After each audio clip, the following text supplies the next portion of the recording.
This is That One Audition with Alyshia Ochse. There's something to be said for it. There's something to be said for it because people have to audition, or people who do audition think it's the end game is to be like an offer only and just get offers. But I'm going to tell you, I haven't auditioned in probably a decade.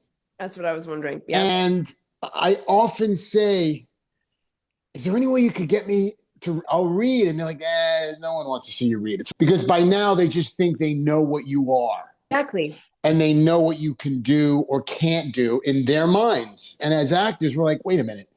Just because I do one thing really cool and you think I do it really cool doesn't mean I can't do the other thing. That's exactly what I was going to ask you. And I have like certain roles, even in the last 10 years, that I was like, did he audition for this or did they offer it to him? And then I was talking to Paul Ben Vector about this yesterday.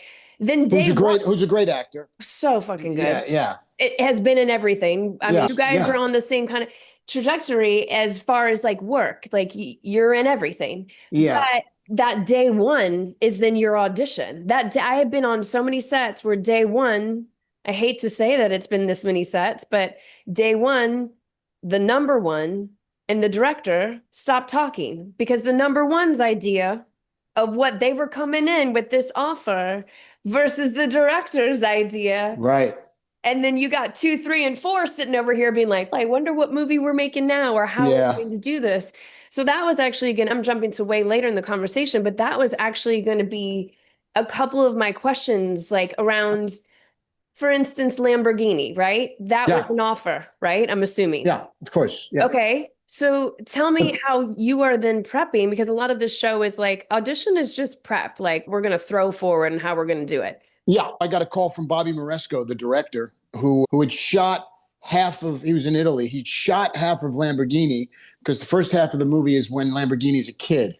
So half the movie's about his childhood. And then the second half was Banderas was playing Lamborghini, and Banderas fell out. Antonio Banderas was set for this? Yeah, and he fell out. And so Bobby Moresco called me and he goes, you think you'd be interested in doing this? I said, send me the script. So he did, and it was like, I love Bobby Moresco, and Gabriel Byrne was playing Ferrari, and Mira Sorvino, who I love, she was playing my wife. And I read it, and I said, how much time do I have? He goes, you got to be on a plane tomorrow. You had to do that in 24 hours? I was working within 3 days of the time I got on the plane. Okay. So then talk to me process. We usually talk about this at the end, but none. It was pure imagination. And I didn't have time to research Lamborghini. And unlike Ferrari, he's not a person who you see a lot of pictures and articles of. And he was this brilliant industrial revolutionist and very successful way before he was Lamborghini, the car maker. And I had a little bit of time. So rather than go the normal route of trying to get as much information, because you got to honor this man, you got to honor this iconic business guy who is culturally important, and you want to play this guy the way it would take you months and months, hopefully, to prepare this. And I was like, I can't do it. And if I try to half-ass it that way, it's going to come out bad. So here's the deal. I'm Italian. I've been around a lot of Italian people. I'm going to do as much research as I can do without overwhelming myself about him, about what he looked like, what he sounded like. I have his son, who wrote the book, on set with me. So it'll be a learning as you go process. And I went there. I had a dialect coach because I'm from Southern Italy. So my Italian is very guttural. And he's from Emilia-Romagna, which is way north and more refined. And so I just used my imagination, and I created something based on what I'd imagine him to be like. And the great thing about Lamborghini, unlike a Ferrari, is that not many people really know who he is.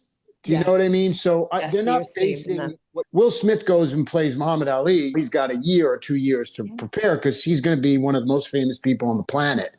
This worked in my favor. And it worked beautifully. I watched some of it last night, and there's so many that I want to ask you about.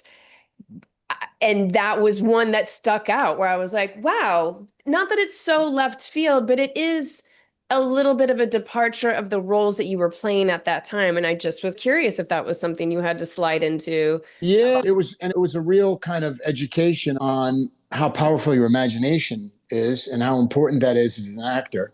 Now, as far as imagination, let's elaborate on this because all the actors that are listening are going to be like, okay, what do you mean by imagine? Are you using sense memory? No, Are you doing dream work? What is your I do none of imagination? that nonsense. I don't believe Okay, in any of that stuff. For me, that's nonsense, method shit.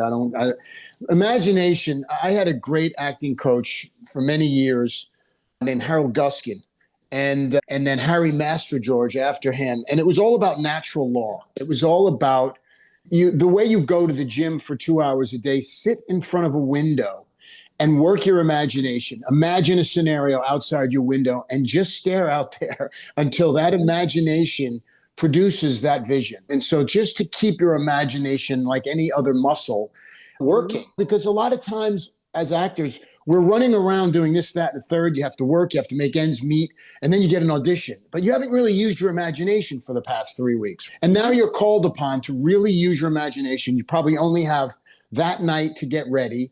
And your imagination it's not warmed up. And so the way I was taught was keep constantly going to museums, really taking in the artwork, going to a mall, sitting in a chair and watching behavior for 3 hours, like really do the work. This is all the stuff that actors have got to do in order to keep this, for lack of a better term, instrument somewhat warmed up, somewhat ready to go. Do you know what I mean? And that's what I've always done. I've relied on my imagination. I have a very healthy imagination because I work it constantly.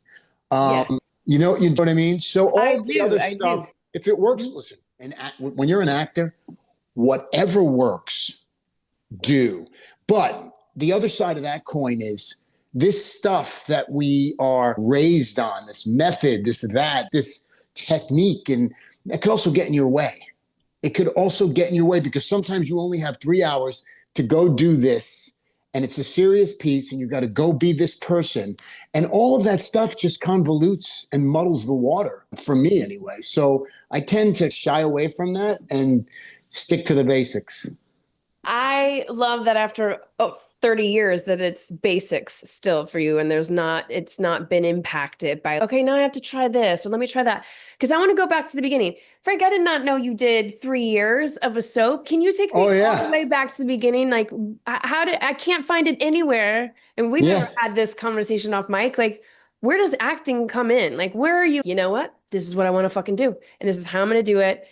Because you do some of my favorite shows, Poltergeist and Silk Stockings, and then you end up on a soap, which I think everybody needs to go to the boot camp of soaps. You get 3 years of a memorization. But will you just walk me through just some of the beginnings? Yeah, I got into acting in my mid-20s. And when I say got into it, it's when I actually quit the idea that I was going to get a job like everybody else that I went to school with. And I was going to I moved to California under the guise of I needed a break from the East Coast. But it was, and all my family was here, my cousins and my brother. And I was like, no, I'm going to get a job. And under the veil of, I got to get into acting. I want to figure out what this is. But I was already in my mid-20s. So I was very late to the game. And theoretically at that when you're in your mid-20s and you see these kids that are 17, 18, 19, you're like, wow, I'm not 10 years behind. And I started to audition and get right away. I found the best acting coach out here who was Harry Master George. I think Ray Liotta was in my class, and it was like a bunch of really good actors. And right away, I started booking a guest spot here, a guest spot there immediately. And really? And then somebody called, I didn't even have an agent at the time. No, I had an agent. I had just gotten a new agent, little tiny agent. And that was the great thing about when I was young, is that there were a lot of little tiny agencies that really could help young actors just to break into whatever this thing is, right? And so they got me an audition for a soap. And I remember at the time, I was really getting serious about it. And I was like, I'm not auditioning for a soap opera. And one of my other buddies, Ricky, said, dude, stop thinking you're Marlon Brando. Just go. It's in every opportunity you get to audition is a great opportunity. Like, it's a great chance to work. So go do that. And so little did I know, I went in and I read, and they loved me, and they wanted to fly me to New York to test, right? Which is, but before you test, you have to sign your life away. So I came to this crossroads, and I was like, I either say no to this, or I sign the papers and I go take the test. And so I do. So I signed the papers. I'm like, it's a lot of money, and it's acting, and I don't have to judge it. I just want to act. And maybe this is the only opportunity I'm going to really get. Who knows, right? Long story short, I fly there. There's 35 dudes who look exactly like me, only better looking. And so I'm like, oh, I thought it was just going to be me. Not only are there 35 dudes, I'm the last guy to go. So I'm there all day long, right? And I went and I did it, and I knew, and I was good. I was very natural when I was young. I knew I just got it, right? And I knew not to do any. When in doubt, don't do anything. Don't put anything on. Don't show your emotions. Like none of that stuff. And I left the room, and the producer said, hey, man, where are you staying? And I told him, he said, I'm going to give you a ride downtown. And I knew I got the job. Yeah, you got the job. And I had to move from LA, where I moved to find an acting job or to get into acting, back to New York to do the 3 years on the soap opera. And that's how I started. It's the best, I think, training ground. But then, especially during that time, because you did it about 10 years before I did, there's a stigma sometimes that came with doing that at that point. Not sometimes. And I didn't realize it because I was so green, and I thought I knew what I was talking about. Because soap operas, it's like a cottage industry. It's not really part of Hollywood at all. And although a lot of people from Julianne Moore to Kevin Bacon have all started on the soaps, no one really is in the soaps to become a movie star. So after about 6 months, I wanted off. And they wouldn't let you because you got that 3-year you had a 3-year contract. And I became popular. And so that was I'm glad I stayed on there. I wound up marrying my co-star, Wendy Moniz. We had a long 23-year marriage. We have 2 kids. And it really did teach me the discipline of study, the discipline of learning, how to memorize. And I don't memorize lines. To this day, I don't memorize. I never have memorized a line. I learn the circumstance of the piece, and then I just read it 50 times. I read the script 50 or 80 times and understanding the circumstance. And then the lines just flow into me. But that's what it was great for. It was great for the discipline of it. At times soap operas get silly because it's a lot of melodrama, but there was some great acting. And they have to reinvent the wheel every other day and have to say, today it's Tuesday. Tomorrow it's going to be yesterday when this happened on Tuesday. And then Tuesday. And then your father's your uncle, and then your girlfriend is your sister. Exactly. But here's the deal. They pay really well. I made a lot of money. And I was young, mid-20s. And a lot of people get that gig and they stay there for 30 years. And good for them, because this is a son of a bitch of a business. I got friends that you all have heard of and know very well. And they're struggling. And so I get it. Not everybody is built to go out and be a gypsy and say, I'm going to throw caution against them. I'm going to quit this job so I could be on another TV show. Or, do you know what I mean? Like when I quit, when he finally let me quit, he said to me, you know what? He goes, because they offered to renew my contract, to double my salary, and to retroactive the increase for the last year that I had on the show. Like they were really throwing money at me. Wow. And I said to Paul Rausch, he loved me like a father. And he said, look, Frank, if you leave, I'm not letting you back. And I want you to know it's cold out there and you're probably going to want to come back. And I looked at him and I said, brother, I appreciate the words. I'm never going to want to come back, and I'm not going to have to. And I swear to you, those were the words I said to him. And those words kept me alive. Yeah. While there were tough times. That's what that was going to be my next question, because as somebody who knows you and just the last handful of years knowing you, you're working all the time. And when I look at your resume and I look at IMDb, it doesn't feel like you stop working. Like once 2001 hits, it's 4 or 5 movies a year. It's television throughout that. And so many actors, so many people wrote in about you coming on the show and and they're like, did he ever hit a lull and what keeps him? And I love, yeah, because we perceive it differently. So what is that thing between these moments and when were those moments? I'll tell you the first one, and every actor should know this. It's like I left the soap opera, which I got really easy. I went in and it was like my first big audition and I got it, right? And so then I leave. And the day I land in LA with Wendy, I have an audition. So we land early in the morning. We took a red eye and I have to go to CBS Radford and I have to read for a guy named Gary David Goldberg, who had a little show on the air called Family Ties. Yeah. And so by then I had signed with an agency, UTA, who knew I was leaving the soap. And UTA was still a medium, now it's big, but it was a medium-sized agency at the time. And they sent me in to see Gary David Goldberg. And the minute I sat down with him, he said, I picked up the sides, he goes, put those down. And I said, oh, and he goes, talk to me. Where are you from? What are you doing on a soap opera? And we start talking. About a half hour goes by. He's from New York. He's from Brooklyn. I'm from the Bronx. Gary David Goldberg is a legend in the comedy world, right? And I go, when do you want me to read this? And he goes, you don't have to read it. You got the job. So I go, what? And he goes, we're going to make an offer to your agents. The only thing I want from you, Frank, is to make sure you tell your agents not to negotiate.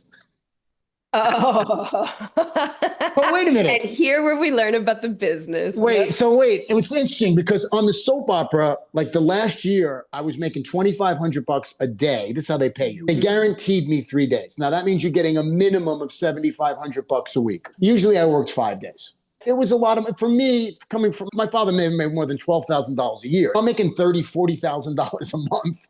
And I'm in my 20s. And it was a good time. On the show at the time, I remember this clearly. I called my agents. I explained it to them. They represented Gary David Goldberg. So they already knew, they got the phone call before I even called them. Yeah. And I said, how much is it? And they said, it's going to be a mid-season replacement. So it's 12 episodes and they're going to give you $17,500 an episode. But we can't negotiate. I'm like, that's fine. I'm like, I don't need any more money than that. Yes. Right? So there I was, right off the plane. I'm on this show. It's on NBC.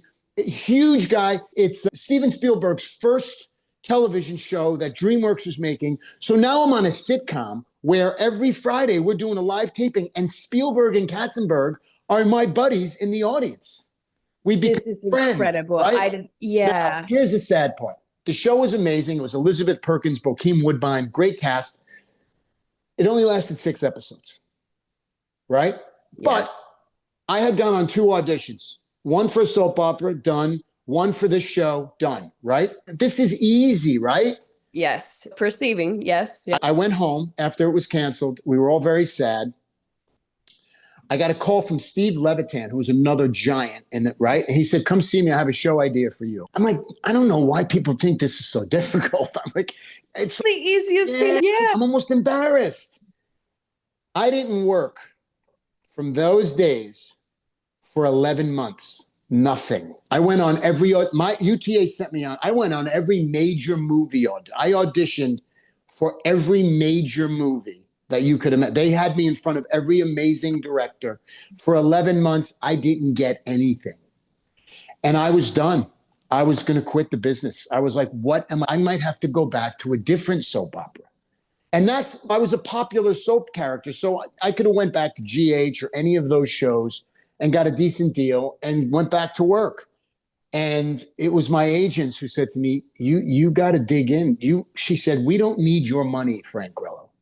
She said, you have got to dig in, and whatever you're doing, you're not doing it enough. So go work hard at these auditions because any one of them can change your life. And then I don't remember what the next job was. It was a TV show. I was going to ask, what changed in your audition? What did you change then? Because we already talked about you use imagination and you excavate the text. So hearing that from her, you're like, okay, what the fuck what did you do? Yeah, I went back to the drawing board. And by then, from New York, I had another amazing acting coach named Harold Guskin, who wrote an amazing book called Stop Acting. And so I had to change the way I went into these rooms and stop trying to please them and trying to imagine what they wanted to get. And I really had to look at it as if I'm not getting this job, go do something interesting and really work on something special and interesting and go have fun. And then it started to happen little by little. And then it started to happen more and more. And then I was off to the races, and it got to a point where it never stopped. It didn't stop. And it all had to do with that wake up call from not working for 11 months. I'm like, I'm at a crossroads here. I'm either going to give up or I got to change what I'm doing. It's not working. It's not, because I never really auditioned enough. I really never did, man. And it's a totally different muscle. It's a night and day different muscle, especially when we used to go in the room. It's just a different experience. It's a completely different experience than stepping into set and then figuring it out with the director, figuring it out with the accent coach. You have space and time to figure it out. Yeah. And I used to think, like most kids, most actors, I used to think they were looking at me to get it right, to get the lines right. That's how silly I was. And it's now that my partner and I, Joe Carnahan, he's an A-list writer director. He's directed so many wonderful movies. He's got a great movie coming out with Matt and Ben. We started to make movies. So we started to read actors. That was going to be, when did you and Joe, what was the project that you guys came together on and started doing, like, it became the Scorsese and Matt Damon. Well, it became... I did I did The Gray. So I did a movie called Warrior with Gavin O'Connor. That changed my life. That changed my career in many ways. So Warrior I was just about 39 or 40 years old already, or maybe older. And was that an offer? Or was that the last time you auditioned? That was an offer. That was an offer from Gavin O'Connor, and who I had worked with on Pride and Glory with Colin Farrell and Ed Norton before. And I did a great job in that movie for him, and he loved what I did, and he's like, just be patient, you're coming back to me. So he called me for this movie, and it was about MMA. It was about what I knew in my real life and acting. And so it came together. It was just lightning in a bottle. And Tom Hardy was just starting out, and Joel Edgerton. But Nolte got nominated for an Oscar in a movie that nobody saw. That's how amazing he was. But I got to live with Nolte. And Nolte's process of building a character and breaking down scripts is what changed my life. So from that movie, what's he do before you skip over? Because first of all, like, wait, what? I didn't get to room with Nolte. He walked around with a binder like this, and now he's getting older at the time, so it's messy. And he'd always have the binder, and he's going through his pages, and he's writing shit. And at one point, I was like, Nick, what's in the book? And he goes, Frank, that's the character. That's the story about that. And he opened it up, and he showed me what he was doing. And it was everything from stream of conscious to every scene being broken down with what he wanted and what was in his way and how he was going to get it out of his way. And every single scene was true. So it was all psychologically, physically, emotionally, spiritually. It's tracking. Everything's tracking. Nothing is pedestrian. Everything is taken into consideration because the script is the gospel, is the Bible. And so whatever you're getting from the script, that's the information that is going to now create who you are. And what's acting is just behavior. And me learning that from him, I said, I'm either going to be a silly actor or I'm going to take the deep dive and learn what this craft is. And that started me out really breaking down scripts in a way that I had never broken down before. Like I score them like a piece of music. And I'm going to do a movie next Tuesday. And it's a two-hander. It's me and a wonderful actress named Maria Bakalova. And it's like a play. And and we're not even moving. It's like we're pretty stationary for the whole movie. I've read the script 150 times. 150 times. Excavating. Constantly. And if I sit down and I'll pick it up in the middle. I'll pick it up at the end. Do you know what I mean? I'm constantly reading it. And sometimes it's not from my point of view, from the character's point of view. It's just to read it. Do you know what I mean? And that kind of work, that kind of like dedication to the piece, for me, put me on a whole nother level. We have Warrior, we have End of Watch. God, I loved that movie, and I loved you in it. The guys really like anchor something. But then you have Kingdom. We have Zero Dark 30. This is what one of the questions that came in that I thought was really compelling, that some people have only seen one area of your work. So they typecast you, right? They're like, why doesn't Frank do more comedy?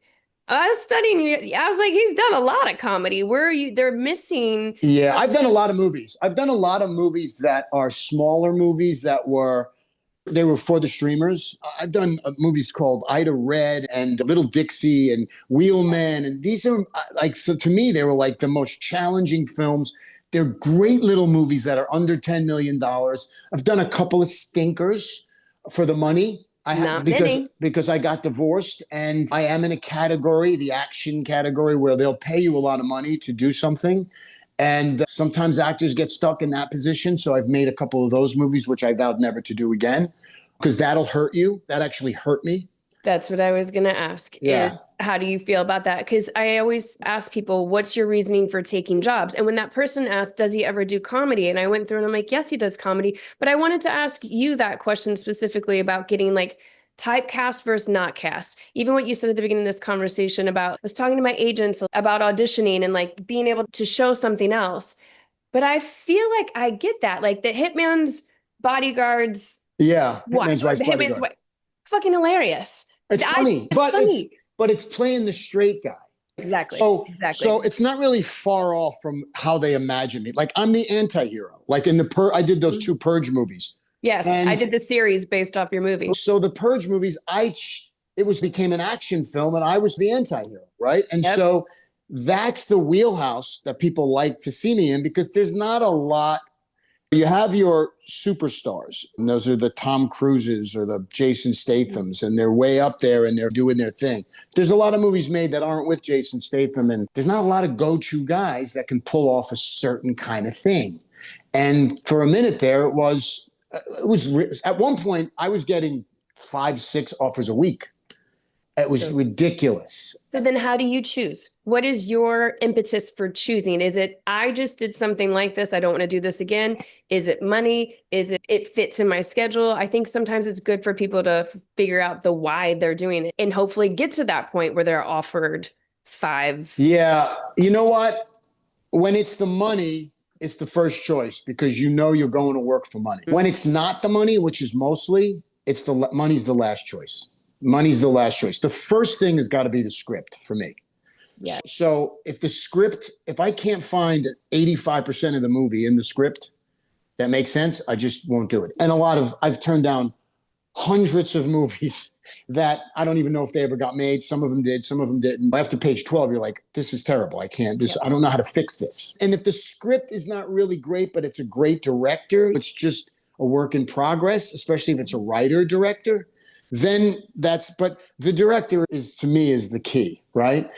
And if you look at people's careers, the guys that I admire in my peer group is the Matt Damons and the Christian Bales of the world. They chose directors, and they're not in bad movies, and they're never bad in the movies ever.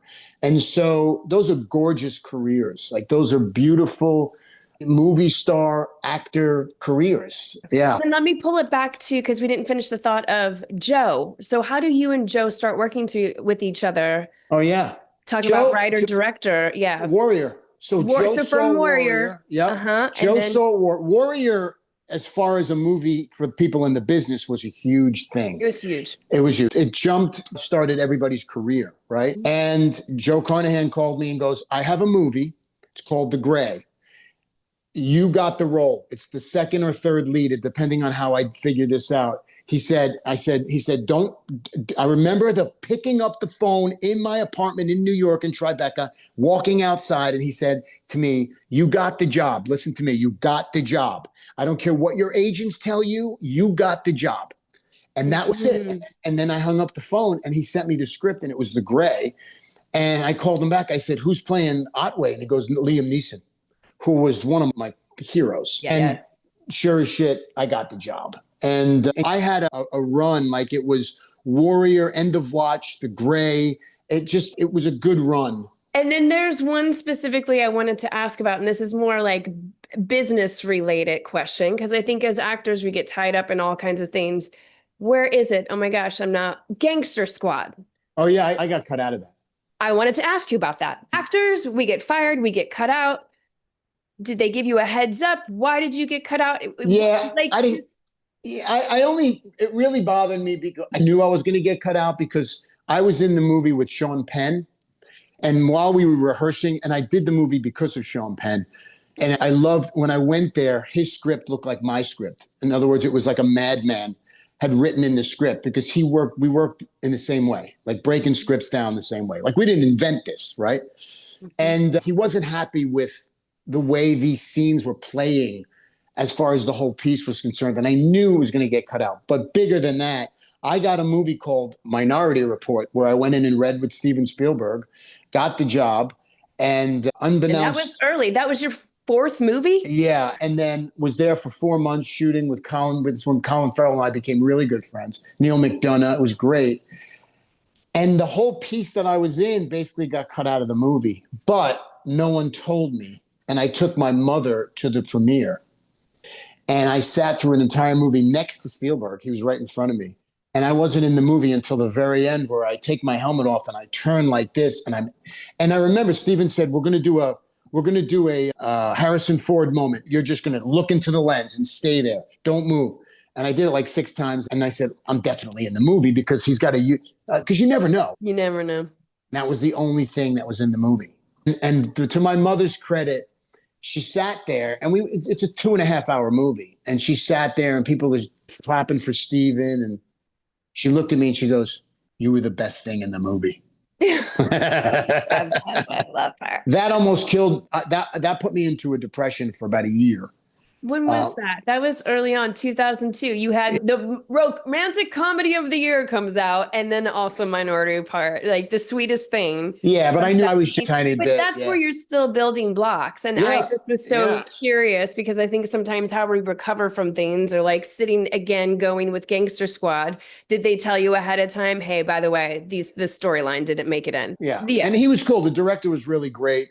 And it's just, look, you're not important enough. At some point, I've gotten to a place where I have value, right? And there's different levels of value. There's Leonardo DiCaprio value, and then there's Frank Grillo value. And I have value in a certain level in a certain kind of movie. And so I can relate to actors now who are afraid they're going to get cut out of a movie or they're trying so hard to be great when they're one scene. And I empathize with that so much because I get it. I really do get it. And it's such a tough business. It is. And it's not a meritocracy by a long stretch of the imagination. And now it's social media. So much of this shit is in your face. And most of it's not true. Most of it's silly. And I got to tell you, my best friends are filmmakers, Joe Carnahan and Gavin O'Connor, and they just love actors. And what they're looking for is not how many followers somebody has or what the studio says is popular. They're looking for the right person for the role. And they're looking for the actor to come in and show them. Do you know what I mean? Show me the character. Because right now it's words on a page. Show me what you got. And never talk yourself out of a role. Never think it's too small. Never think you're invisible. Because I can't tell you how many guys have come in and the next thing you know, they're Tom Holland. You said earlier with Joe that you've been able to see some other actors audition. Lots. So I wanted to dip into that a little bit. What auditions, when you see them, what are you seeing that you're like, oh, that was a fucking good audition? What to you makes a good audition now? Especially since you're not auditioning. Yeah. And you get to see it. And also you're the house now. I always call it like when you get on a show, that's the house. You're the guest that's going on to somebody's house. You're the host. And people, a lot of these actors that are listening right now are hoping to step into your house, are hoping. And if you're getting to sit in that seat, I'm wondering what you're gleaning. Yeah. First and foremost, I want the actors to know that I know they're auditioning and I know it's an unnatural process and it sucks. It's not fun. So if somebody can come in and own their space and there's a certain confidence, right away, I'm sitting up. Right away, we're up and we're ready to watch what you have. And once they've established that, if they're truly prepared and they know what they want from this character and what they want to show you. I don't give a shit how many times you go up on your lines. I don't care. Keep going. Just keep throwing it. Fuck the lines. Just show me. Keep going. Show me the character. Fuck the lines. I don't give a shit about the lines. Stay within what we're doing. Don't go out of the context of what the scene is, but show me something. That's what we look for. And by the way, Gavin O'Connor, Joe Carnahan, and so many others that are just great directors, 98% of what their job is in that room, finding that person. When you go to work, normally you get very little direction. You better just show up prepared and do your thing because they trust that you're going to create something magical. And so the direction is just tweaking here and there, but most great directors are not saying a lot to you. Absolutely not. It's the ones that don't really know what the fuck they're doing that are constantly giving you silly direction that you say, okay, now you don't talk to me anymore. I can't have you in my ear all the time trying to micromanage the performance. Like, just stay over there before it gets really horrible.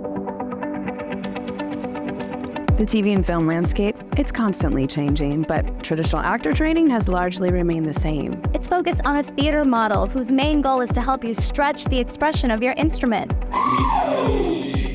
That's why you can have years of training, From scene study classes to audition classes. to even an MFA, and still not be able to book a 2-line co-star. That's why we created the Bridge for Actors. A collection of tech, craft, and business online courses to teach you the skills that you need to go from a student of acting To a working actor.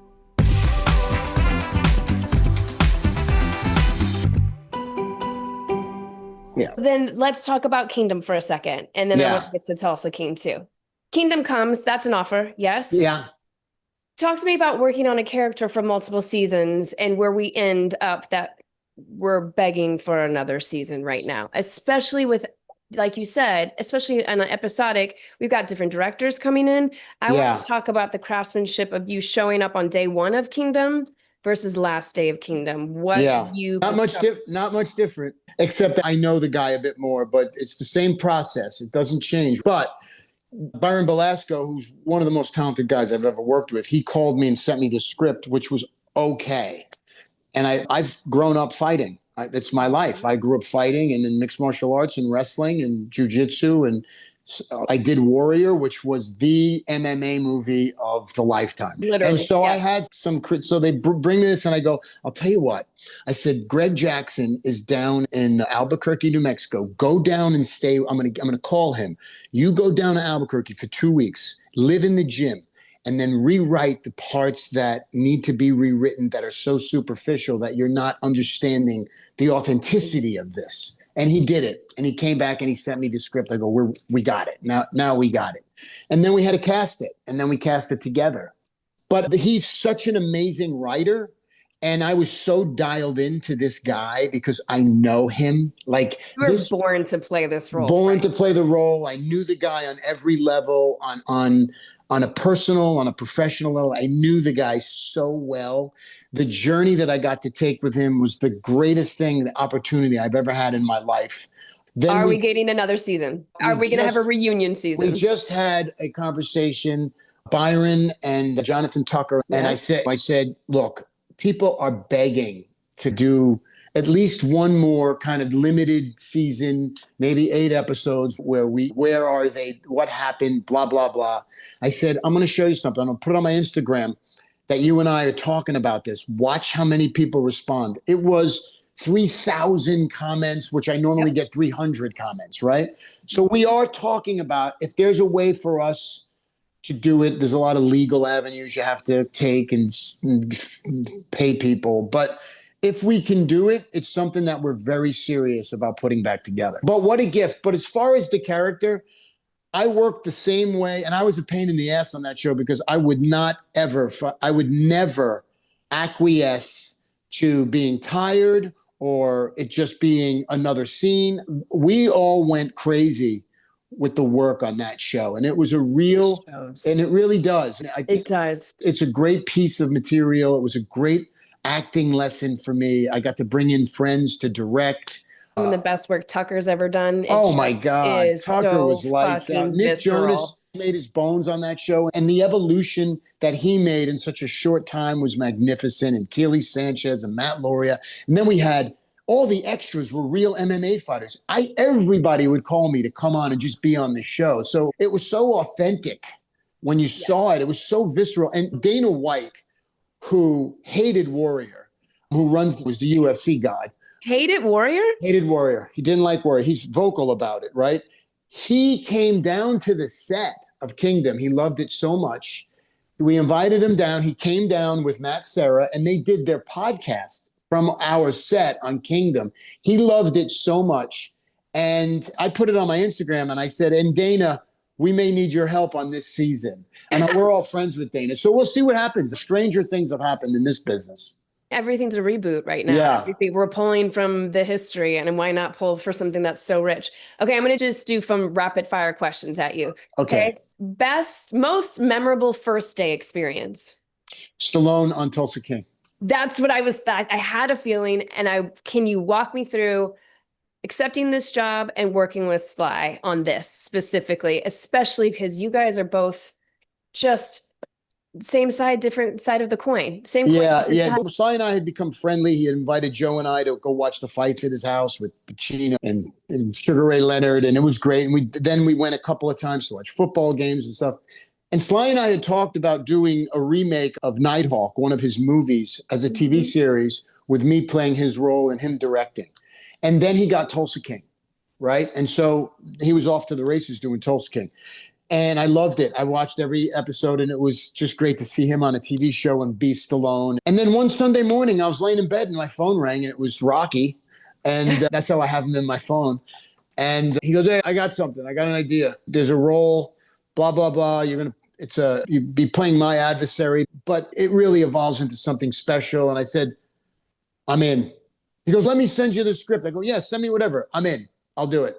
Because to know me is to know the level of love that I've had for Stallone my whole life, and how influential, just as an Italian kind of street kid, he wouldn't let Rocky he wouldn't just sell the script. He had to be Rocky. And it was like just his irreverence. And he's just been such an amazing figure in my life. Cut to, he calls me to ask me to be on his show. Yeah, you can't have a more full circle moment, I think, in your career. And No. What a beautiful full circle. You started in your mid-20s. You get this phone call, basically your mid-50s, that 30 years. It's almost 60. Yeah. And never And talk about expecting it. first day. Like, I want to hear. So first day, opposite. we have a huge scene first day. It's like an 8-pager, just him and I sitting across from each other. Just a scene where two guys are talking. But it's a lot. It's very wordy. And there's a lot going on in this scene, ups and downs. And there's a lot of nuances. And they're trying to get a lot of stuff to the audience in just these 8 pages. We did some work on the script, and the great Terrence Winter is the writer. And so first day, I'm there early. And now, mind you, I know Sly. And I've gotten to the point now where the excitement of knowing him, although it's still there, now he's become a buddy. So we have conversations. We talk on the phone and stuff.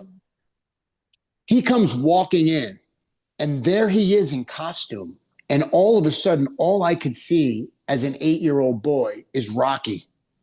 Yeah. Walking towards me. And both my parents are deceased, unfortunately. But if I had a phone, I'd have called my mother. I was blown away by where I was at that moment, and how no one should ever give up on what they want to do, and how anything is possible. I didn't have conventional classical training with acting, and it was never in my family. And here I was, imagine that, with this guy that I idolized more. And now I have worked with so many great, everybody, great movie stars. But this was different. And so he walked in, and he looked at me, he looked at director, and he looked at me again, and he said, do you think that we're okay standing, or should we sit? And all of a sudden I thought, we're doing this together. It's not me observing Rocky. You're going to play a game of tennis. And then that's what it's been from that day. And then I'll call after a long scene. We go home at night. I go, great work, boss. I said, listen, for tomorrow, I'm going to say it. He goes, all right, what do you want me to say? It's so collaborative. It's so and collaborative. So wonderful. And now it's just like, we were just in New York doing press, and it's just like, I'm almost like, am I dreaming this? You know what I mean? And then I'm on another show with James Gunn, who I also love.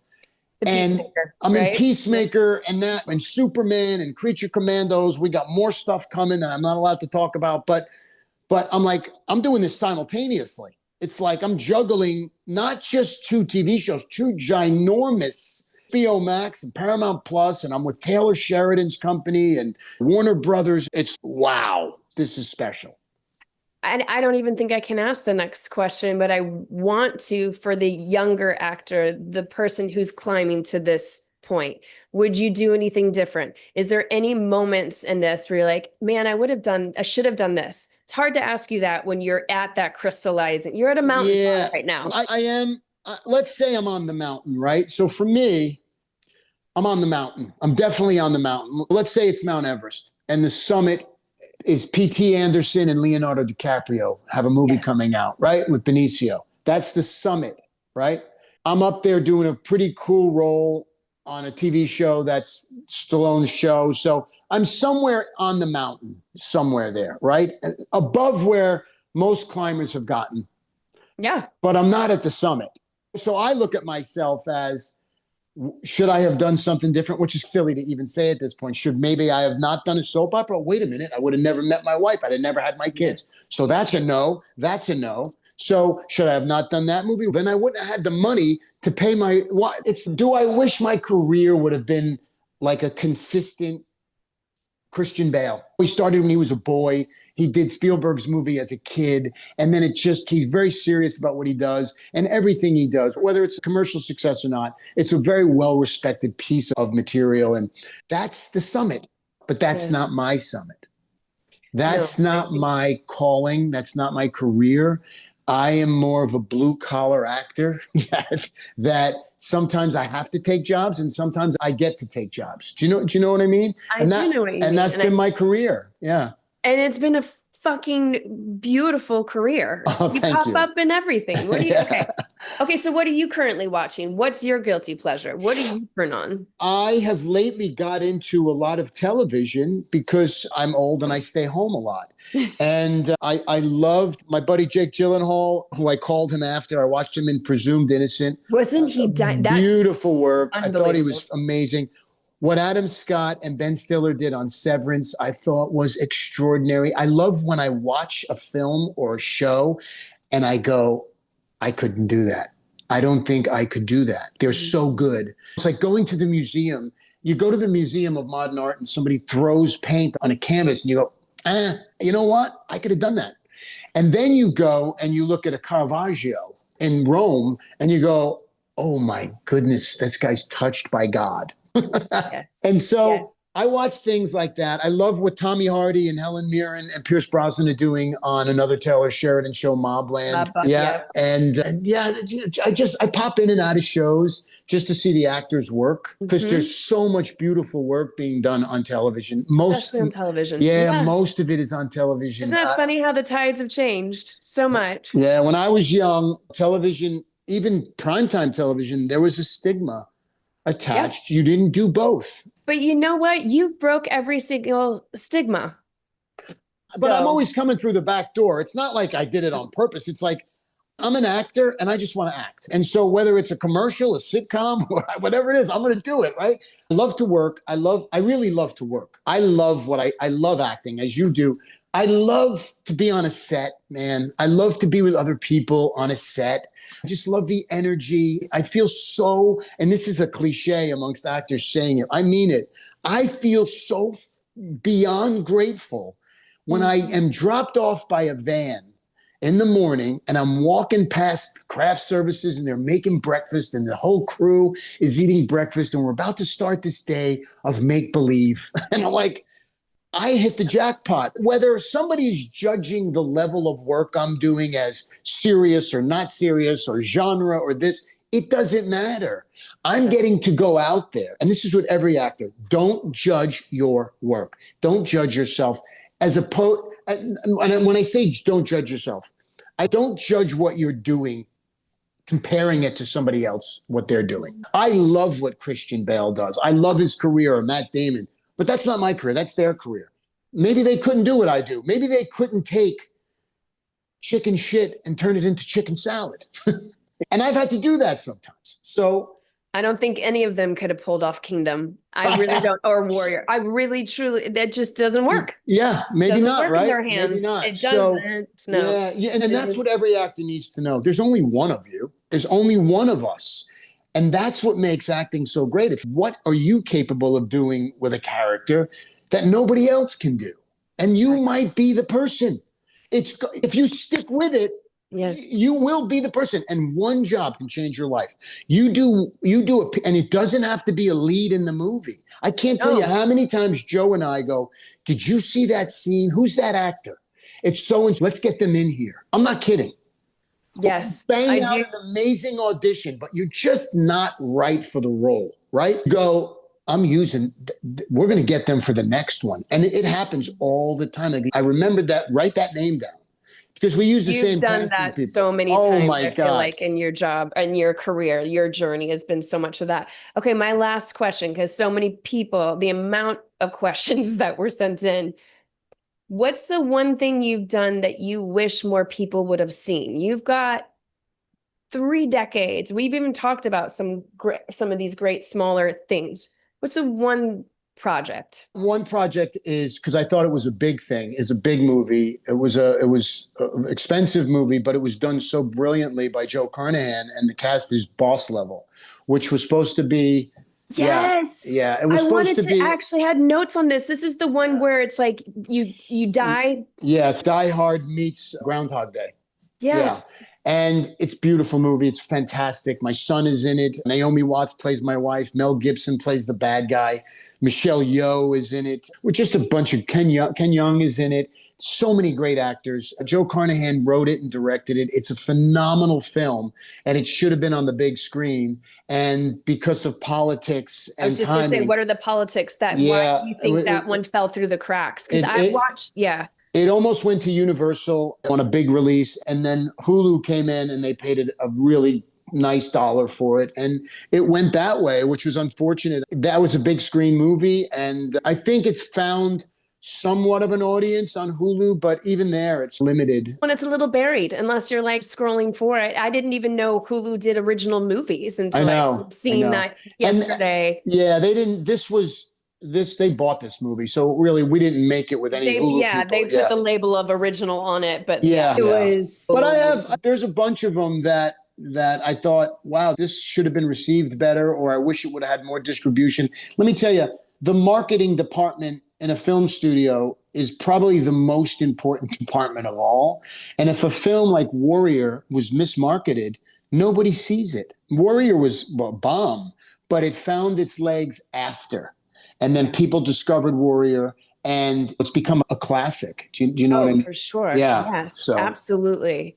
Frank, what a career. Oh, thank you. I can't wait to see like what you're doing next. What do you want to do next, other than what you're actually getting to do? Yeah, I'm loving doing the shows because it's not there. I'm not the lead on the shows. I get great roles, but I get to come in and go out and do my thing. I think Joe's got a big movie with Matt and Ben coming out in January called The Rip. I think next year him and I will find, because we're both in really. Because this business, you ebb and flow. Sometimes you're cold as ice, and sometimes you get a hot moment. So you got to know when to take advantage. And we're both on an upswing. So I think we're trying to figure out what kind of, maybe like that 90s buddy action cop kind of thing. Please bring that back. Yeah, just some fun. Yeah. And what about directing? Are you going to step into that? Do you have any desire? I was going to direct Kingdom for a couple of episodes, but it was so contained. It was easy. Directors are an amazing, weird animal because they spend a lot of their time on one thing. And I don't have the patience, and I love producing. We've produced like 12 things now at this point. but that's not me directing. I'm not the goalie. No, we need you in front of camera. Thank you so much. I just was curious for my own sake. Yeah. Thank you for doing this. Thank you. Get into the nitty gritty of how the sausage is made. Yeah. We could do like a 6-hour conversation. No, it's great what you're doing. Like it's great to move the curtain aside and let everybody see who the wizard shit is. That we don't talk about. I know. Even you talking about numbers, about how much like you get actually paid on a soap, how much you go to this. A lot of actors don't get this information and they don't have anybody to ask. Yeah. And then they're afraid to talk about money as if you're like talking about let me tell you something. Some of the biggest movie stars who are the great actors too, they do it because they make a lot of money. And they won't do a movie because they're not getting what they believe they're worth. So 100%. It's commerce and art and all that stuff mixed together. And when you're young and you just are hungry, you have ideas in your head, but sometimes those ideas betray you and they're not real. And so you got to be careful that your thoughts don't betray you too much and you go down this road that is not as good for you as you may think it is. Yeah. And I think having that why be so clear why you're doing this. So you can decide like your why is still that burning desire to walk across craft services and to go play for the day. So absolutely. And it is not weaned at all. I'm still excited and childlike. And by the way, Stallone is 79 years old. He's got those childlike eyes when we're breaking down the scene. I think that's the through line with everybody who's had a career of any sorts that has lasted, is that if you don't love this, go do something else. 100%. That's why it's so fun to watch you. You can still feel that passion. Yeah. Peacemaker's out, Tulsa King's out. You've got a couple of movies in the tank that I think that are also coming out. What else is coming out? Nothing's coming out yet. No, I'm good. Just those two shows. Just those two shows. Yeah. You're the best. And then the IG is at Frank Grillo. Frank Grillo 1. Oh, you had to throw in the 1. Did somebody take Frank Grillo? Somebody took Frank Grillo. They wouldn't give it to me. I know. They wouldn't. So you're the number 1. You're the number 1. Oh, you're the best, man. Thanks for doing this. Okay. I'll talk to you.